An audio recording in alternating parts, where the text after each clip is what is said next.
so exciting. I'm not alone here in the South Bay.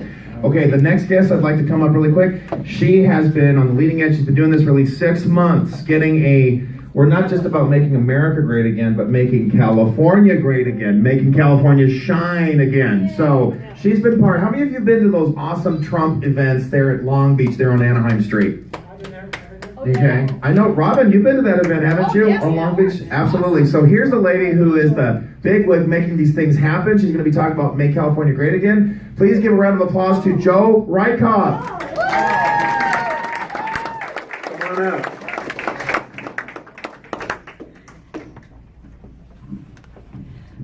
First, I'd like to thank Arthur for giving me the opportunity to speak here tonight, and I want to thank you so much for coming out. I have a list of things that I want to talk about, and I hope you guys don't mind, but there's like kind of a lot here, but I will talk as fast as I can.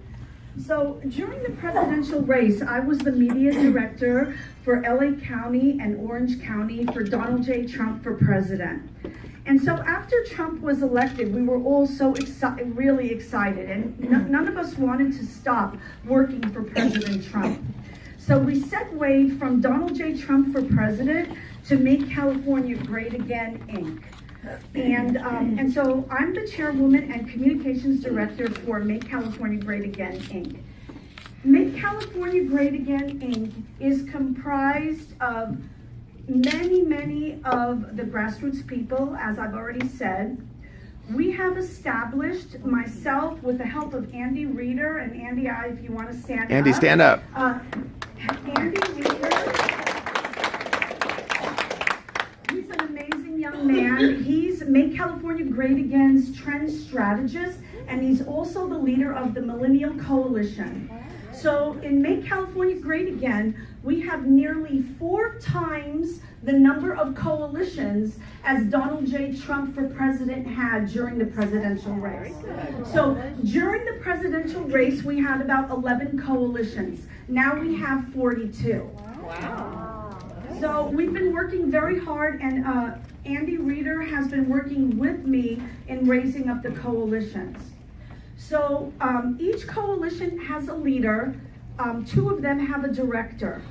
And the purposes of the leader and the directors is to go out into their respective communities. So for instance, we have the American Black Coalition, we have the Mexican Coalition, El Salvadorian Coalition, Guatemala Coalition, Cuban Coalition, Puerto Rican Coalition, and it goes on and on. And so the purposes of these leaders is to go and engage their communities via events, via rallies, via social media.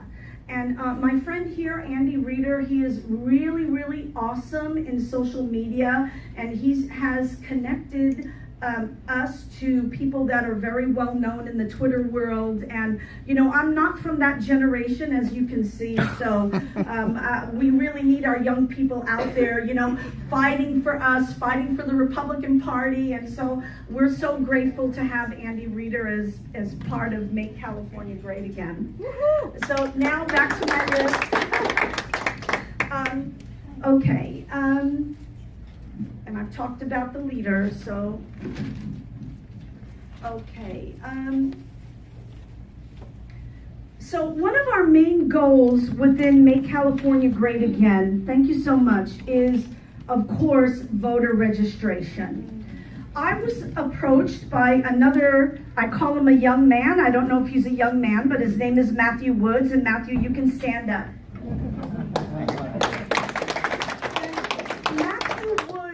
In the trenches during the presidential race. He organized with Randy Berger, and I don't know, Arthur, if you were part of those rallies as well, but he organized many rallies to challenge the liberals, to challenge the Democratic Party, and he did a really great job. So about a month ago, Matthew Woods approached me and he said, "Joe, I have a desire.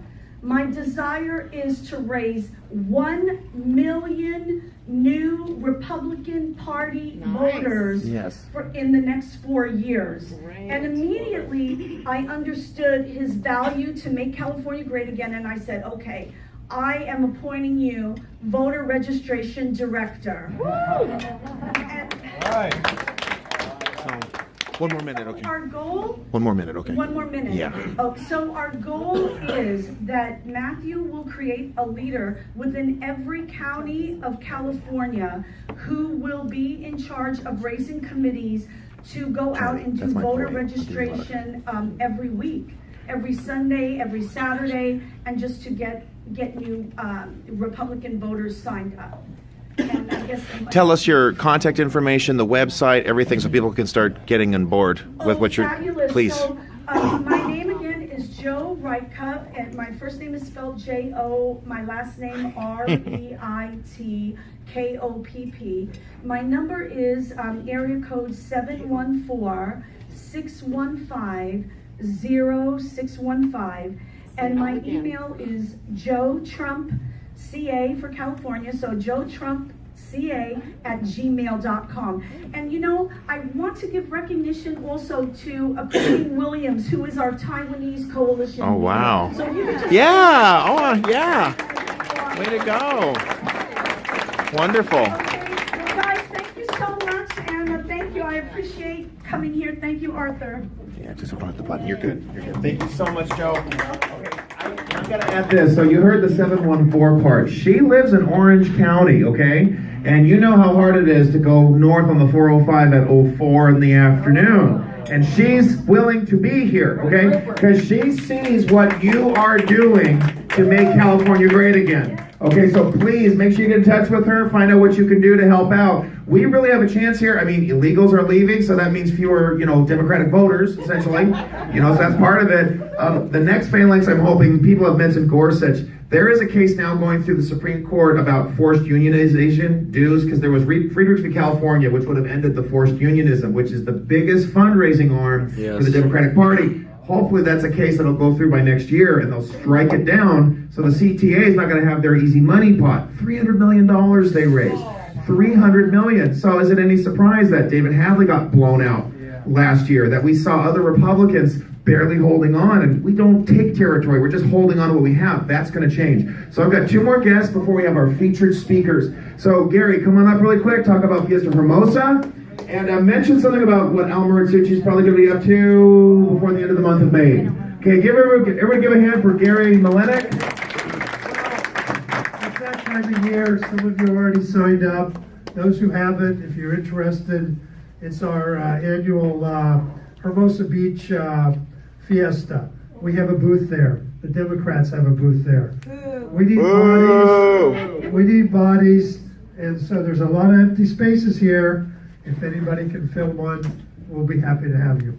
So I know you guys probably won't, but it's okay. Pass it around. It's Hermosa Beach, so even if you don't live here, you should go. It's beautiful. Come on, it's He beautiful. wants me to mention Al Maritsucci's coming out this whole and making himself accessible. He's the Democrat who beat David Hadley, okay, guys?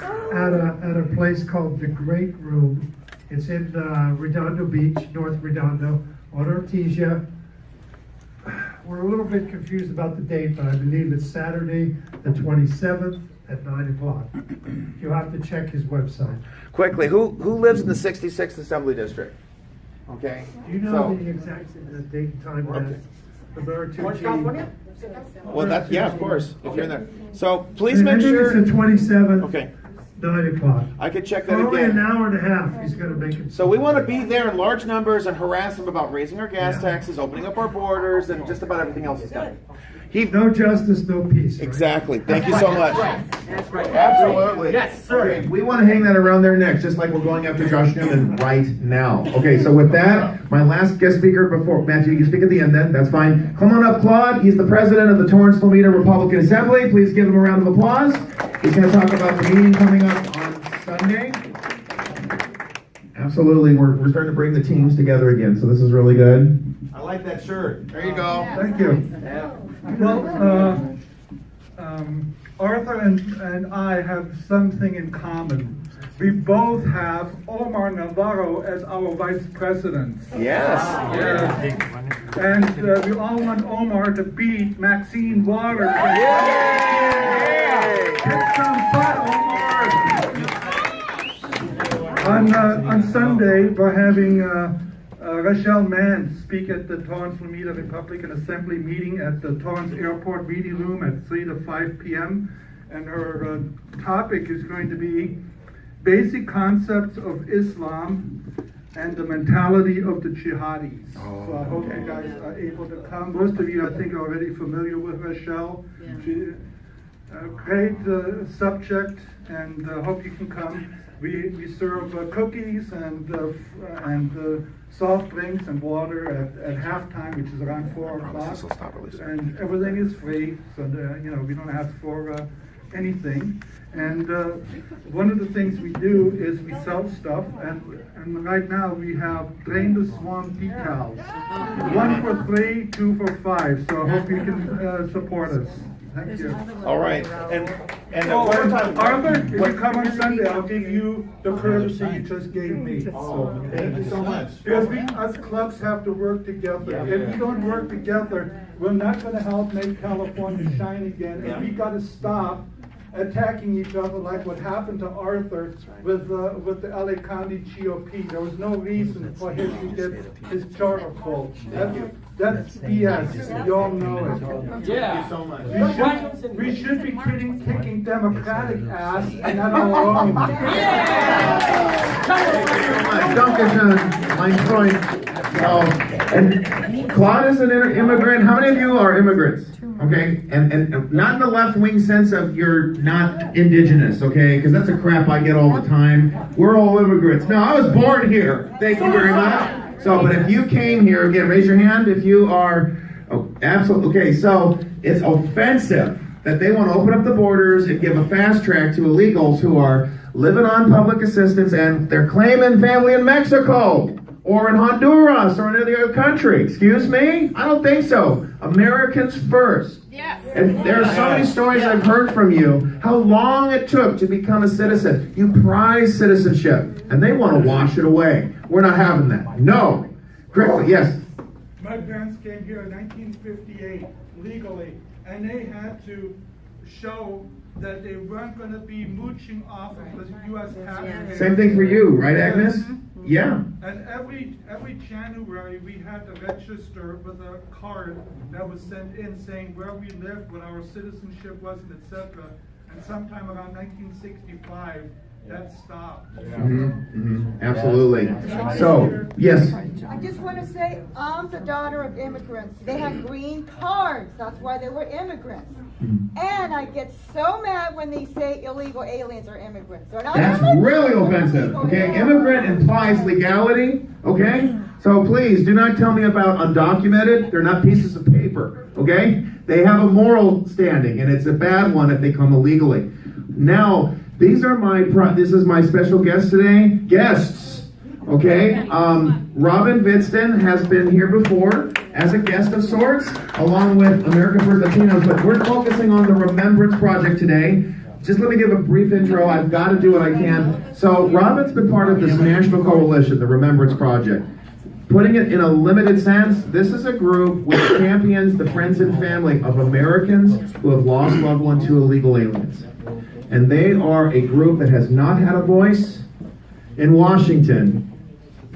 With Obama, even with Bush, there was only one presidential candidate who honored their group and their commitment, and it was Donald Trump. That's right. And that was what got me on board positively with Trump, was the Remembrance Project. So, without any further ado, we have people from all over Southern California here. Please give a round of applause for Robin Vidston and the Remembrance Project.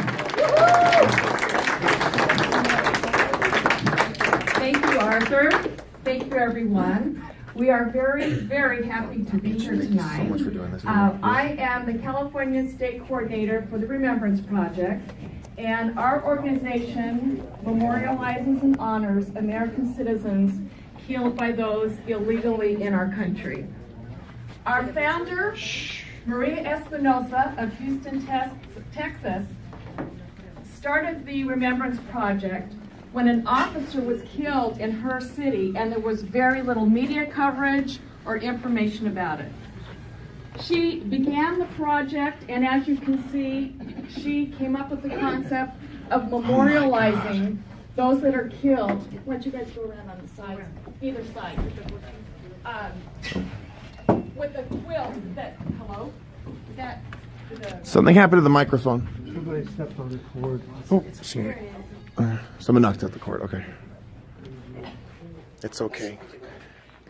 So Maria Espinosa has been on national TV. You've maybe seen her on Fox News, radio. She is an amazing woman.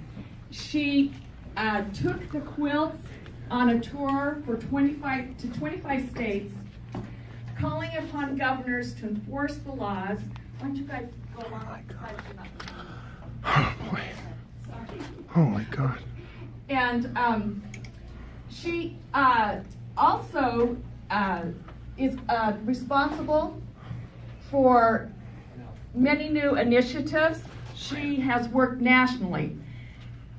When Donald Trump was the candidate for president, she approached him and asked for him to partner with the Remembrance Project.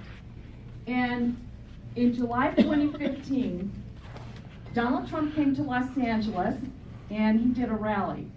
But he also held a press conference and met with 5 family members of the Remembrance Project. And we got to attend the conference. He held it in a beautiful hotel in Beverly Hills, and he sat down in a private room with the family members and he listened to them. It was about an hour that he spent with these family members, and they just poured out their hearts to him.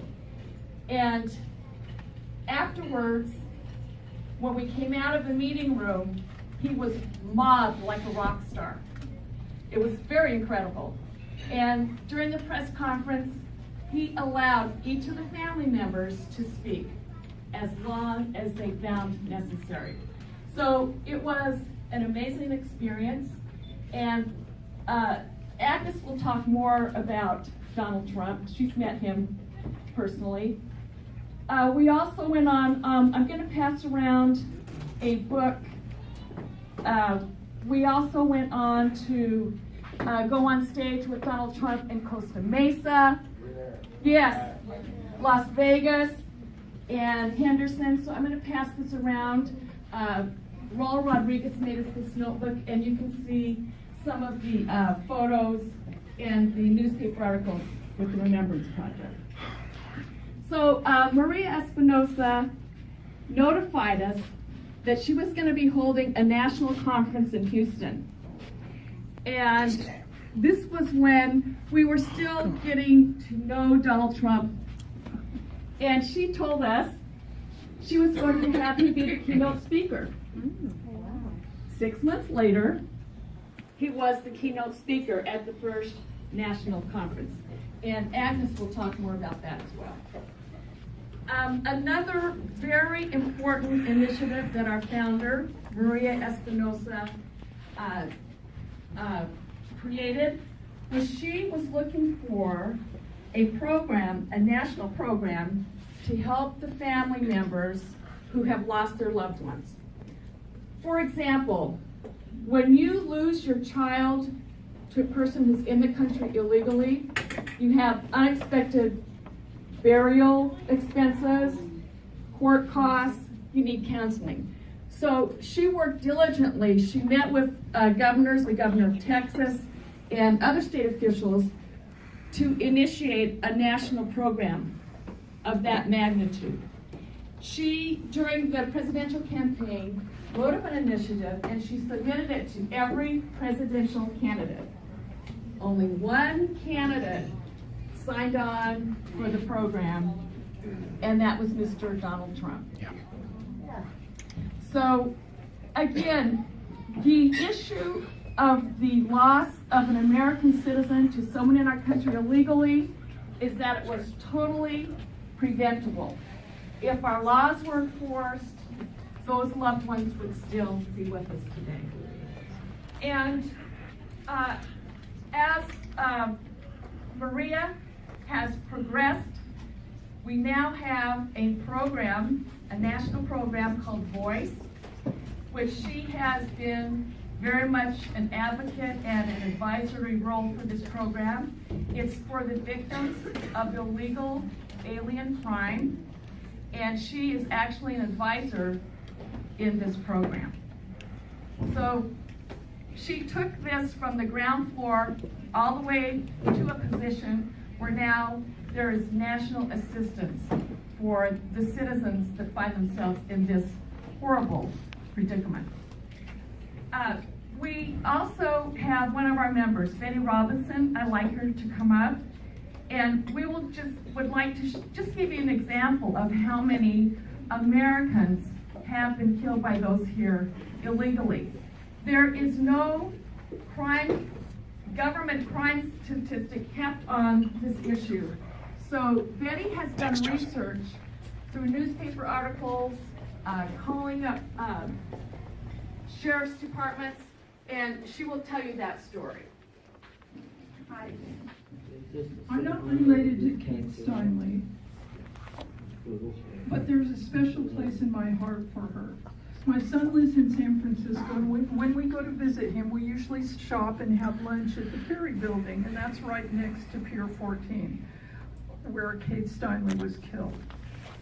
I happened to be there a few days after her death, and as my son and I went to that pier to pay our respects, we saw the impromptu memorial. Oh, I've got pictures back here if you want to look. I imagine that day would have been similar to what Kate and her father experienced. It was gorgeous.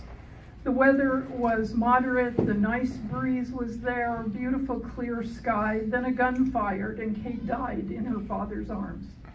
So now we are feeding and housing the 5 times deported killer who had 7 previous convictions, while Kate's parents are forever shattered.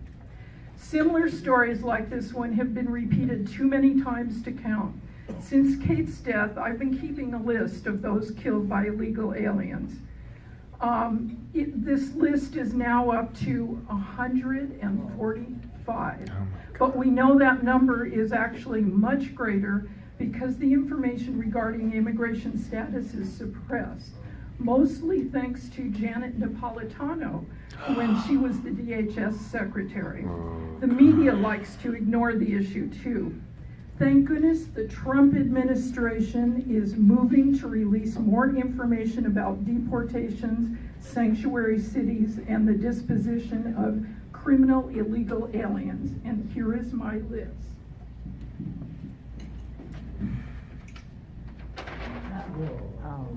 What is that list about? These are citizens who have been killed by illegal aliens since Kate Steinle's death. Wow. That we know of, and it's very difficult information to obtain. That information, as I said, is suppressed. So this could be anybody. I mean, you see the names. They're all walks of life. They're all ages. And it could be your mother, sister, brother. So that's why we are so thankful to President Trump. Yes, with President Trump, as he's met with the family members, he has told them that he will be their champion in the White House. So it is a new day. We are very grateful that President Trump has always taken an interest and been that champion for our families. I'm going to turn the time over to our angel mom, Agnes, in just a moment. But I would just like to first talk about the shirt I'm wearing. This is DeAndre Mitchell. Are you familiar with the fire that was set in LA on June 13, 2016 that killed 5 Americans? Megan, I'm sorry to interrupt. You are the first one to tip me off to that story, by the way. I didn't even know about it until she had sent it to me. I just want to tell you my side of it. Yes, DeAndre Mitchell was one of those 5 Americans that lost his life. The illegal had been in the country committing crimes, drug arrests. He kicked a woman in the head 10 times. He was allowed to stay in this country until the magnitude of his crime. He killed 5 Americans, including DeAndre Mitchell. And one little tidbit, it happened in Kevin De Leon's district. Robin, how were they killed? There was an abandoned warehouse, and this illegal was in a fight with another individual, and he attempted to start a fire. As he got into a fight, set the entire building on fire. And the people on the street tell us that DeAndre Mitchell went into the building to save people. So this man is a hero.